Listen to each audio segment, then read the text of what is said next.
पिछले वीडियो में हमने बात की थी सूर्य पर्वत के बारे में। आज हम इससे आगे बुध पर्वत के बारे में समझेंगे। सबसे पहले बुध पर्वत की स्थिति देख लेते हैं। हमारे हाथ में जो कनिष्ठा उंगली होती है, सबसे छोटी उंगली, ये मोड़ लेने पर नीचे जहाँ टकराती है, ये स्थान बुध पर्वत या बुध क्षेत्र कहलाता है। इसको हाथ पर चिन्हित करने के लिए आप देखेंगे तो कनिष्ठा जो उंगली है, कनिष्ठा उंगली और अनामिका उंगली के बीच में यदि आप सीधी रेखा नीचे डालें तो ये जो क्षेत्र हाथ में बच गया है, ये वाला क्षेत्र कहलाता है बुध क्षेत्र। तो आज हम इसी क्षेत्र के बारे में पढ़ेंगे। बुध ग्रह, जैसा कि अगर आप ज्योतिष के बारे में ज्योतिष को थोड़ा पढ़े हैं तो बुध ग्रह की प्रकृति के बारे में समझते हैं कि बुध जो है सरल भाषा में कहा जाता है कि बुध बुद्धि का प्रतीक है, बुध गणित का प्रतीक है, बुध वैज्ञानिकता का प्रतीक है। तो इसी के बारे में हम जानकारी करेंगे। ठीक, बुध यहां तीन स्थितियों में हो सकता है। एक सम स्थिति या उच्च स्थिति, दूसरा अति विकसित, सम को हम विकसित भी कह सकते हैं, एक अति विकसित, और जो तीसरी स्थिति है वो है निम्न या दबा हुआ। तो इनका क्या क्या प्रभाव रहेगा, इससे पहले हम गुणों को समझ लेते हैं। बुध किस किस चीज को प्रभावित करता है? बुध प्रभावित करता है बुद्धि को, बुध प्रभावित करता है विनोद, हास्य, मस्खरापन या आमोद प्रमोद। तीसरा, बुध प्रभावित करता है वाणी को, तर्क शक्ति, जो हमारी तार्किक बुद्धि होती है उसको प्रभावित करता है। विज्ञान में रुचि को बुध प्रभावित करता है। व्यापार बुध के संबंधित होता है। गणित, हिसाब किताब या बैंकिंग, ये भी बुध के संबंधित है। आविष्कार करने में रुचि, ये भी बुध से प्रभावित होती है। संगीत, संगीत के प्रति रुचि और संगीत के लिए अच्छा कंठ, ये बुध की गुण है। और वकालत, बहस, वाद विवाद, ये भी बुध का गुण है। और भाषण शक्ति, अच्छे भाषण शैली का गुण भी बुध देता है। अब यदि बुध अच्छी स्थिति में हो, सम स्थिति में हो, बुध यहां उभरा हुआ दिखाई देगा। तो यदि हथेली में बुध बृहस्पति पर्वत की तरह उभरा हुआ, सुंदर, स्पष्ट, बिना किसी दाग धब्बे के, बिना किसी टूटन फूटन के दिखाई दे, तो ऐसा व्यक्ति की बुद्धि तेज होगी, कुशाग्र बुद्धि होगा। अब बुद्धि अच्छी होगी तो पढ़ने लिखने में भी अच्छा रहेगा, तो विद्या में उसकी रुचि विशेष रूप से अच्छी रहती है। विनोदी होगा, हास्य परिहास करता रहेगा, बहुत बातचीत में अपनी हास्य को रखेगा। वाणी जो है वो काफी प्रभावशाली होगी और मोहक रहेगी। तर्क बुद्धि होगा, हाजिर जवाब होगा और हर बात को तर्क द्वारा समझाने में सफल भी रहेगा। विज्ञान में विशेष रुचि रहती है। अधिकतर जो वैज्ञानिक रहे हैं उनके हाथों में यदि आप देखें तो आपको बुध पर्वत बहुत अच्छी स्थिति में दिखाई देगा। कभी कभी बुध पर इस तरह से 3 लाइनें दिखाई देती हैं। ये विज्ञान में विशेष रुचि और समझ को दर्शाती हैं, लेकिन इसे जब हम रेखाओं को समझेंगे तो इसको विस्तार से समझेंगे। तो विज्ञान, व्यापार, बुध का अच्छा होना अति आवश्यक है व्यापारी होने के लिए। यदि बुध अच्छा नहीं तो ऐसा व्यक्ति अच्छा व्यापारी नहीं हो सकता है, दुकानदारी बहुत अच्छे से नहीं चला सकता। तेज व्यापार में तो बिल्कुल भी सफल नहीं होगा बुध के अच्छे होने के बिना। गणित, जो गणित के प्रति व्यक्ति की समझ रहती है वो बुध और मंगल का मिश्रण है। तो जहां हम मंगल को भी गणित कहते हैं कि मंगल का अच्छा होना जरूरी है गणित के लिए, लेकिन जो हिसाब किताब वाला गणित है, बैंकिंग वाला गणित है, इसके लिए बुध विशेष रूप से अच्छा माना जाता है। अगर बुध अच्छा हो तो व्यक्ति हिसाब किताब में प्रवीण होगा, तो बैंकिंग, व्यवसाय या सिर्फ गणित की अगर बात करें शिक्षा के रूप में, उन सभी में अच्छा रहता है, समझ अच्छी रहती है। आविष्कारक होगा। यदि बुध बहुत अच्छा है तो वैज्ञानिक अभिरुचि बहुत अच्छी होती है और ऐसा व्यक्ति गणित में अच्छा हो जाता है, साथ साथ वैज्ञानिक बुद्धि होने के कारण आविष्कार करने की क्षमता भी उसकी बढ़ जाती है। इसके साथ ही संगीत, यदि ऐसा व्यक्ति संगीत में रुचि रखता है तो अच्छा संगीतज्ञ हो सकता है। सिंगर, अधिकतर जो अच्छे सिंगर हैं उनके हाथ में बुध अच्छी स्थिति में दिखाई देता है। वकालत, वकालत के लिए यदि बुध अच्छा है तो एक अच्छा वकील होगा और काफी प्रसिद्ध होगा अपने क्षेत्र। भाषण शक्ति अच्छी होती है ऐसे व्यक्ति की जिनका बुध अच्छा होता है। और अगली जो चीज है, एक और अन्य चीज है साहित्य। साहित्य, ये लेखन के लिए भी बुध अच्छा होना आवश्यक है। तो बुध जो है वो लेखन कला को बेहतर करता है और साथ ही साथ साहित्य में रुचि को बढ़ा देता है।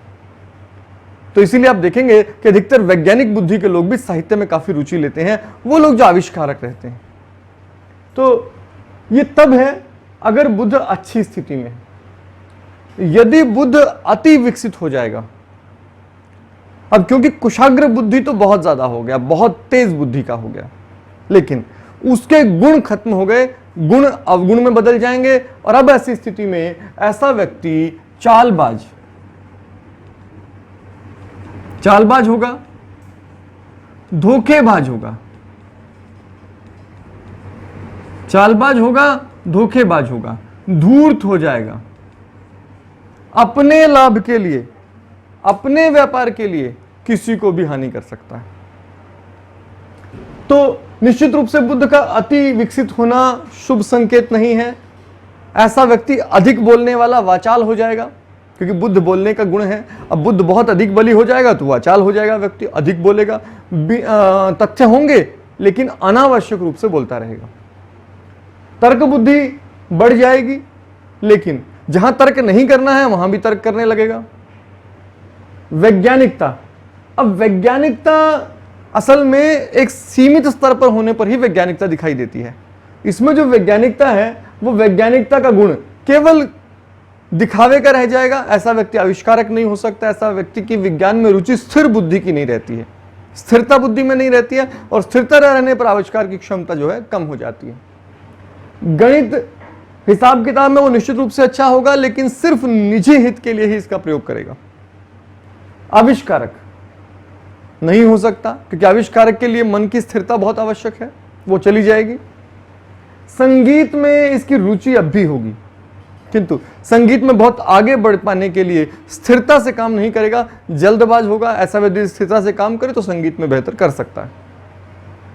वकालत, ऐसा व्यक्ति वकील तो बन जाए, लेकिन स्थिर बुद्धि ना होने के कारण केवल पैसा कमाने की इच्छा होगी, और ऐसे में ऐसा वकील बहुत प्रसिद्ध या बहुत अच्छे कार्य करने वाला नहीं होगा। धूर्तता आ जाएगी। भाषण शक्ति बुध के अति विकसित हो जाने पर बहुत अच्छी नहीं रहती है, क्योंकि वैचारिक स्थिरता ही हमारे भाषण को बेहतर बनाती है। उसमें वैचारिक स्थिरता नहीं होगी तो भाषण भी कांतिहीन, प्रभावहीन हो जाता है। साहित्य में रुचि ये अब नाम मात्र की रह जाती है। यदि बुध दबा हो, गड्ढा हो, उस पर बहुत अशुभ चिन्ह हो या बुरे चिन्ह उस पर दिखाई दें, तो ऐसी स्थिति में क्या होगा? अशुभ चिन्ह होने पर, बुध के नीचे दब जाने पर बुद्धि कमजोर हो जाती है। अब जैसे ही बुध नीचे दब गया है, गड्ढा हो गया है, प्रभावहीन हो गया है, इसे बुध का अशुभ प्रभाव कहेंगे। ऐसी स्थिति में बुद्धि कम होगी। बुद्धि कम होने से विद्या भी कम हो जाएगी, चतुरता भी कम हो जाएगी। ऐसा व्यक्ति कान का कच्चा होता है, बड़ी जल्दी किसी की बात मान लेता है। वाणी जो है वो प्रभावहीन हो जाती है और वाणी में बहुत औज नहीं बचता है। ऐसे व्यक्ति की भाषण शक्ति अच्छी नहीं होती है। विज्ञान में रुचि बिल्कुल नहीं होती है, गणित की समझ नहीं होती है। ऐसा व्यक्ति गणित में अक्सर बहुत मुश्किल का सामना करता है और वह अपनी शिक्षा के स्तर के मामलों में देखेंगे तो गणित में अक्सर पीछे ही रह जाता है। व्यापार में ऐसा व्यक्ति बिल्कुल अच्छा नहीं होता और कभी व्यापारी ठीक से नहीं बन पाता है, व्यापार में असफल होता है। ऐसे व्यक्ति के लिए नौकरी करना अधिक बेहतर होता है बजाय कि व्यापार करने के, यदि वह बुध दबा हुआ है, या फिर ऐसा व्यक्ति किसी के साझेदारी में किसी के नीचे रहकर व्यापार करे तो शायद कुछ बेहतर हो सकता है, जैसे पिता के नीचे रहना। आविष्कारक संभव ही नहीं। आविष्कारकता के लिए जो बुद्धि में प्रेरणा होनी चाहिए, जो बुद्धि में स्थिरता होनी चाहिए, जो बौद्धिक स्तर होना चाहिए, वो सभी गायब हो गए हैं। संगीत में ऐसे व्यक्ति की कोई रुचि नहीं होती, और ऐसे व्यक्ति को संगीत की कोई समझ नहीं होती, सुरों की समझ बिल्कुल नहीं रहती, तो संगीतज्ञ नहीं हो सकता है।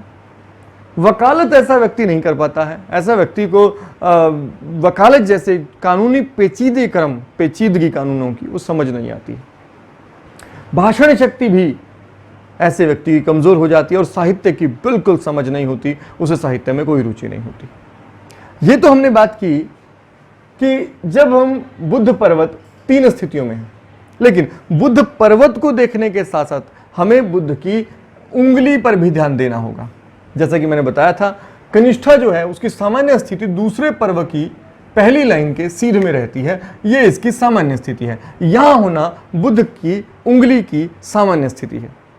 यदि ये इससे नीचे जाती है, यदि ये इससे छोटी होती है, तो ऐसी स्थिति में बुद्ध की उंगली यदि छोटी है तो निश्चित रूप से बुद्ध क्षेत्र थोड़ा छोटा हो गया है। इससे व्यापारिक क्षमता में कमी आती है। नष्ट तो नहीं हो जाती, लेकिन इसमें काफी कमी आ जाती है। ऐसे व्यक्ति कुशाग्र बुद्धि भी बहुत नहीं होते। हालांकि अगर बुद्ध पर्वत बहुत अच्छा विकसित हो और अन्य लक्षण शुभ हों तो ये तो नहीं कहा जा सकता कि इनकी बुद्धि कम है, लेकिन व्यापार की दृष्टि से इसे कमजोर जरूर माना जाता है। और नारद संहिता में नारद जी का जो कहना है कि इससे आयु में भी कमी आती है। यदि ये उंगली थोड़ी लंबी हो जाती है और ये पहले पर्व से आगे निकलकर दूसरे पर्व के नाखून तक पहुंच जाए, अनामिका उंगली के दूसरे पर्व से आगे निकलकर पहले पर्व के नाखून तक पहुंच जाए, यानी काफी लंबी उंगली हो, तो ऐसा व्यक्ति बहुत प्रभावशाली और बहुत सफल व्यापारी बनता है। ऐसे व्यक्ति की आयु लंबी रहती है। इसमें बुद्धिमत्ता कमाल की होती है। यदि ये वैज्ञानिक तो बड़े आविष्कार कर सकता है। यदि ये व्यापारी है तो एक सफल व्यापारी बनेगा और बहुत धन कमाएगा। यदि ऐसा व्यक्ति विज्ञान में रुचि रखता है तो बड़ा वैज्ञानिक होगा। यदि ऐसा व्यक्ति राजनीति में है तो बहुत कमाल की भाषण शक्ति उसकी होगी, और वह काफी कुशाग्र बुद्धि होने के कारण शीघ्र ही अच्छे पद को प्राप्त कर लेगा। और यदि यह व्यक्ति गणितज्ञ है तो निश्चित रूप से बहुत बड़े बड़े गणित की खोज कर सकता है। गणितीय संबंधी नई विषय जानकारियां भी जुटा सकता है। यदि यह व्यक्ति संगीत में रुचि रखता है तो संगीत में कमाल का संगीतज्ञ होगा और बहुत अच्छा संगीत का जानकार होगा। यदि यह व्यक्ति वकील है तो निश्चित रूप से एक प्रसिद्ध वकील होगा और बहुत अच्छी ख्याति वकालत में पालेगा, क्योंकि बुद्धि के स्तर जो है बहुत अच्छा है। यदि साहित्य में ऐसा व्यक्ति लिखता है तो बहुत बहुत बढ़िया लिख सकता है ऐसा व्यक्ति। हालांकि बुद्ध के लोग साहित्य में कम देखे जाते हैं, साहित्य में चंद्र और शुक्र प्रभावित लोग ज्यादा दिखाई देते हैं, लेकिन फिर भी बुद्ध के लोग जो साहित्य में रहते हैं, कुशाग्र बुद्धि होने के कारण जो भी लिखते हैं कलात्मक वो न हो, विशेष जरूर होता है। हां, अगर बुद्ध और चंद्रमा दोनों अच्छे हैं तो ऐसे व्यक्ति की लेखन कला निश्चित रूप से बहुत अद्भुत श्रेणी की होती है। तो ये बात थी बुद्ध की उंगली की। अब हम बात करते हैं, यदि बुद्ध अपने स्थान पर हो और उससे खिसक जाए तो क्या होगा। यदि बुद्ध बिल्कुल अपने ही स्थान पर हो, यानी कि उंगली के बिल्कुल मध्य स्थान पर बने, तो यह बुद्ध की सामान्य स्थिति है, और यहां बुद्ध का होना बुद्ध के गुणों में निश्चित रूप से अच्छा फल देता है। लेकिन यदि बुद्ध खिसक कर सूर्य पर्वत की ओर चला जाए, यहां सूर्य पर्वत की ओर चला जाए, तो ऐसी स्थिति में जब सूर्य बुद्ध की ओर और बुद्ध सूर्य की ओर झुका है, या सूर्य अपने स्थान पर स्थित है और बुद्ध सूर्य की ओर झुक गया है, तो यह व्यक्ति, अगर बुद्ध यहां, बुद्ध को पहले आप ये देखना है कि बुद्ध स्थिति कैसी है, सम है, अति विकसित है या दबा हुआ है। यदि बुद्ध अच्छी स्थिति में है, उच्च है, शुभ स्थिति में है और सभी लक्षण शुभ हैं और बुद्ध सूर्य की ओर झुक गया है, तो ऐसा व्यक्ति अपार सफलता प्राप्त करेगा। बुद्ध जो है वो बुद्धि है और सूर्य सफलता। अब जब बुद्धि सफलता की ओर झुक जाए तो सफलता प्राप्ति की संभावना विशेष रूप से बढ़ जाती है। साथ ही साथ सूर्य प्रसिद्धि है। ऐसा व्यक्ति अपने कार्य द्वारा इतनी कीर्ति अर्जित करता है कि प्रसिद्ध हो जाता है। साथ ही साथ क्योंकि गणितीय हिसाब किताब ऐसे व्यक्ति का अच्छा रहता है, तो वह सांसारिकता से जुड़ जाता है। बुद्ध में बुद्धि भौतिकता से जुड़ गई है और अब भौतिक जीवन में बहुत अच्छी सफलता वो व्यक्ति प्राप्त करता है। अगर बुद्ध पर्वत सूर्य से की तरफ ना जाकर यहां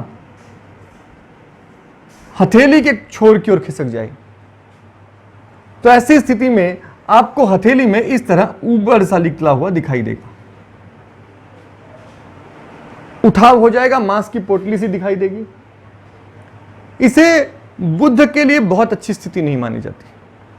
हालांकि ये बहुत ज्यादा बुरा फल नहीं है, लेकिन इससे बुद्ध कमजोर होता है और ऐसी स्थिति में बुद्ध के जो बहुत अच्छे अच्छे गुण हैं उनमें कुछ कमी आ जाती है। कमी उसकी स्थिति के अनुसार देखना है आपने कि वह अपनी उच्च स्थिति में है, अति विकसित है या निम्न है। अगर वो उच्च है, शुभ स्थिति में है, तो भी उसके गुणों में कुछ कमी आ जाएगी, तो हम यहाँ जो एक बहुत बड़ा व्यापारी ना बनकर थोड़ा कम रह जाएगा। तो ये जो है, अगर आप मजदूरों के हाथ में देखें, जो भारी हाथ हैं, निम्न श्रेणी के हाथ जिन्हें हम कहते हैं, प्रारंभिक हाथ जिन्हें हम कहते हैं, उनमें बुद्ध अक्सर इस तरह कुबड़ के रूप में दिखाई देता है, थोड़ा इधर खिसक जाता है। तो ऐसे व्यक्ति कम सफल हो पाते हैं। सफलता मिलने में बहुत ज्यादा मेहनत करनी पड़ती है। कभी कभी ऐसे आदमी अपने पुरुषार्थ के बल पर सफल हुए हैं, लेकिन बहुत कम सफलता इन्हें मिलती है इस सूर्य की ओर झुकने की तुलना में। तो ये हमने पढ़ा बुद्ध पर्वत के बारे में, और अगली वीडियो में हम जानेंगे कि मंगल की स्थिति कैसी होती है।